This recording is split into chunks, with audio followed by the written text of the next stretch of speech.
Nightline 20th January. You're now with me, Douglas Elliott. Tonight's top stories. Premier of Sarawak, Dato' Patinggi Tan Sri Abang Johari Tun Openg, has proposed the establishment of a dedicated trust fund to protect Malay-owned properties in the region. In a historic move, Malaysia and the EU have announced the resumption of the Malaysia-EU Free Trade Agreement.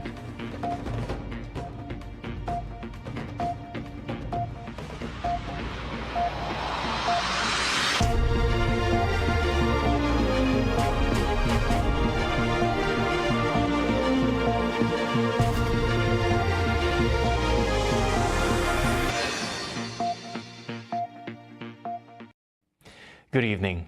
Premier of Sarawak, Dato' Patinggi Tan Sri Abang Johari Tun Openg, has proposed the establishment of a dedicated trust fund to protect Malay-owned properties and prevent their loss to outsiders.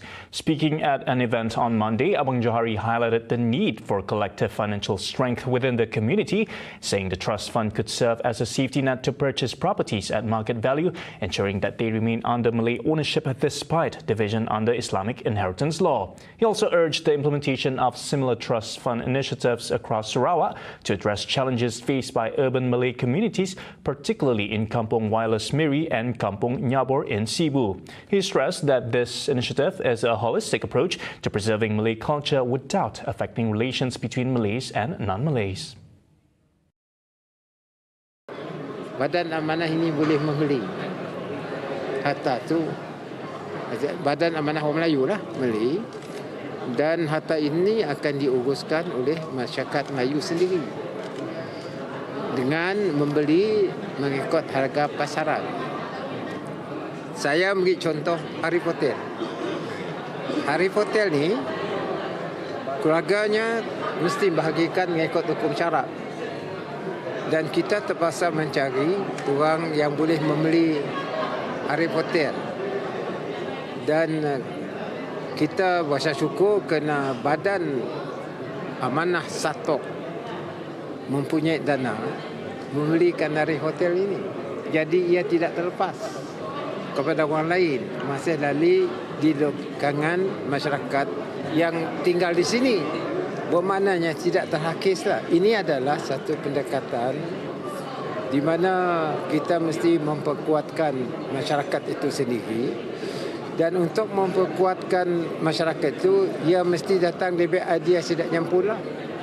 Sebab ini kita bangunkan kawasan Hikmah Hicin ini ada satu daripada caranya. Tetapi mesti ada pengorbanan di kalangan masyarakat kita untuk membangunkan kawasan masing-masing.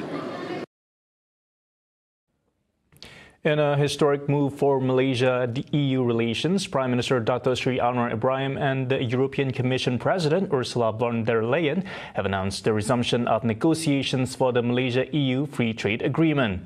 The announcement comes during Anwar's working visit to Brussels. The agreement aims to strengthen Malaysia's economic ties with the EU, boosting exports and attract investments in sectors such as green energy and advanced manufacturing. Last year, the EU was Malaysia's fourth largest trading partner, with trade valued at over 200 billion ringgit. The government says the deal will create jobs and drive industrial growth, promising a balanced agreement that benefits both parties.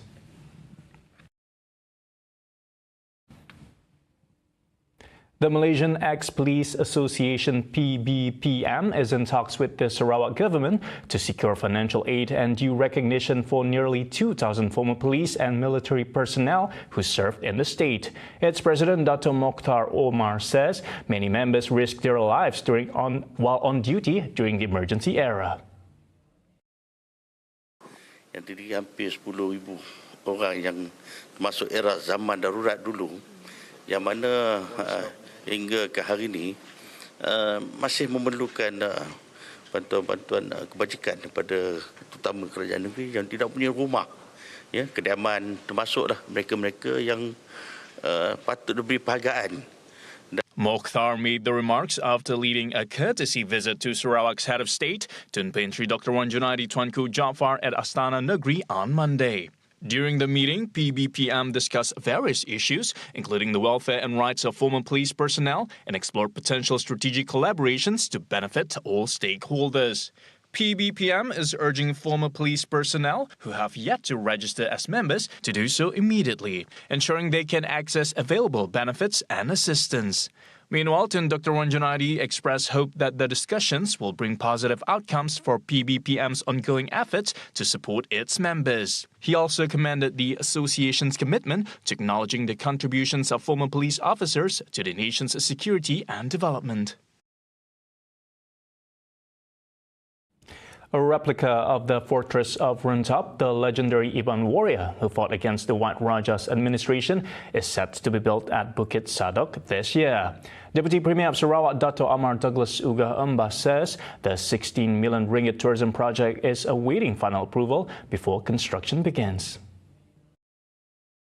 Speaking at the Batong District Council's Appreciation Night on Sunday, Uga said the project will include infrastructure and facilities to attract visitors to the historic site. He emphasized that tourism, alongside modern agriculture, will be key to Batong's development.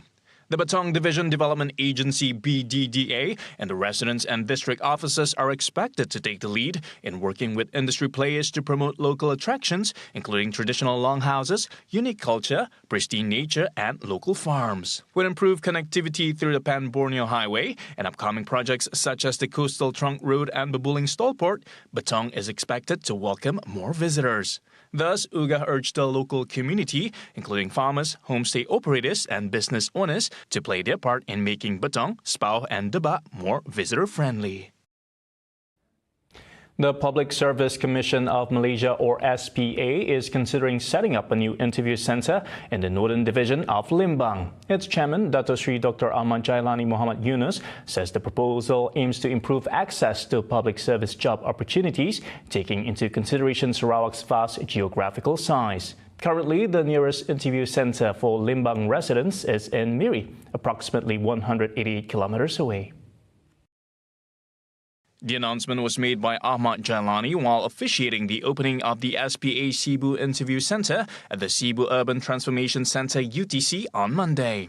He emphasized SPA's commitment to enhancing service quality for job seekers by providing comfortable, safe and accessible facilities, including for persons with disabilities.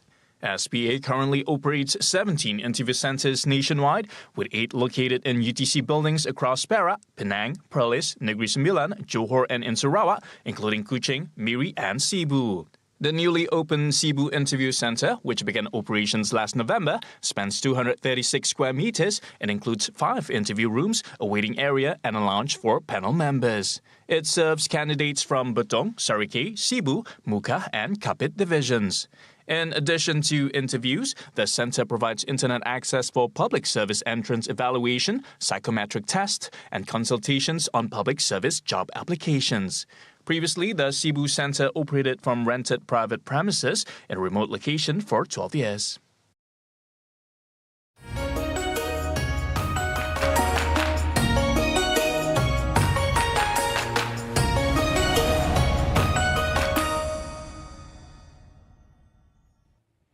Chinese paper cutting and calligraphy are more than just traditions. They have become an essential part of the Chinese New Year celebration.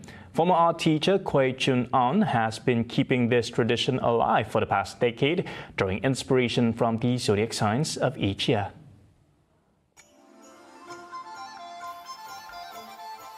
Kwei began creating intricate and meaningful paper cut decorations in 2014, often gifting them to family and friends as home ornaments or wedding presents.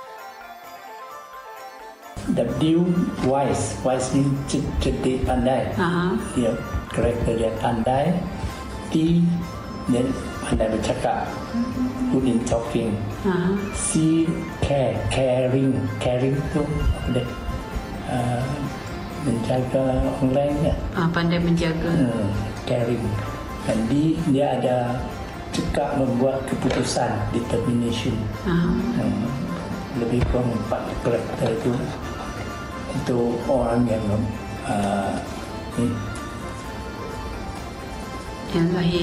lahir pada tahun bulan.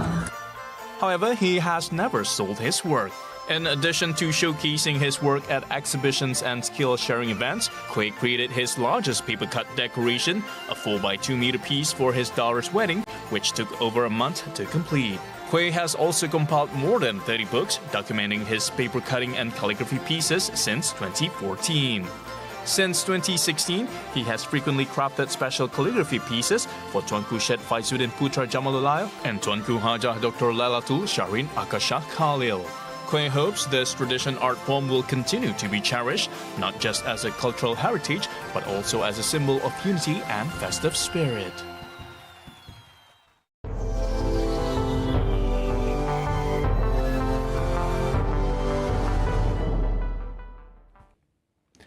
Donald Trump will be sworn in on Monday for a historic second term as the U.S. president, promising a new golden age for America. The 78-year-old will take the oath at the U.S. Capitol, kicking off a day filled with executive orders aimed at undoing Joe Biden's policies.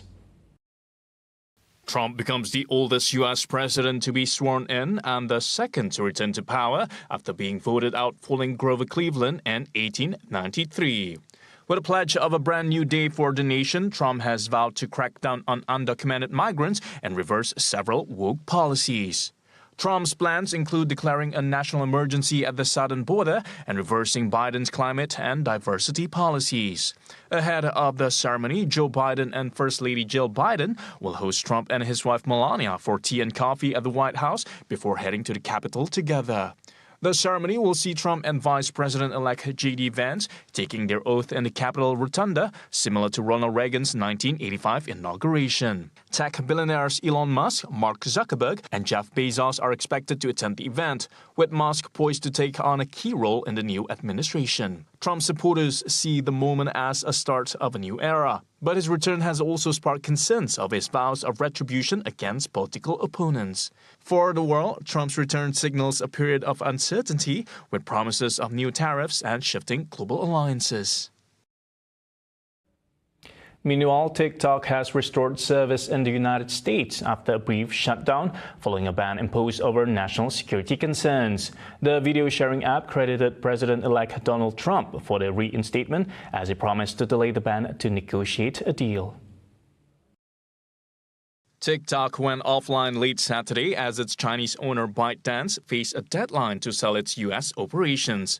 On Sunday, Trump announced plans to issue an executive order to extend the deadline, suggesting the U.S. take a 50% ownership stake in the app. The company thanked Trump for providing assurance to service providers, enabling access to its 170 million American users. Meanwhile, China urged the U.S. to make a rational decision, reiterating that it does not require companies to violate local data privacy laws. 我们希望美方能够认真倾听理性的声音，为各国市场主体在美国的经营提供开放、公平、公正和非歧视的。 TikTok's return marks a political win for Trump, who previously backed a ban during his first term but later credited the app for engaging young voters. Experts said the law leaving enforcement to the Trump administration makes it difficult to lift the ban without a sale. But for now, TikTok remains online in the United States, but questions linger about its future. And those were the updates on TVS Nightline tonight. I'm Douglas Elliott. Thank you for watching and good night.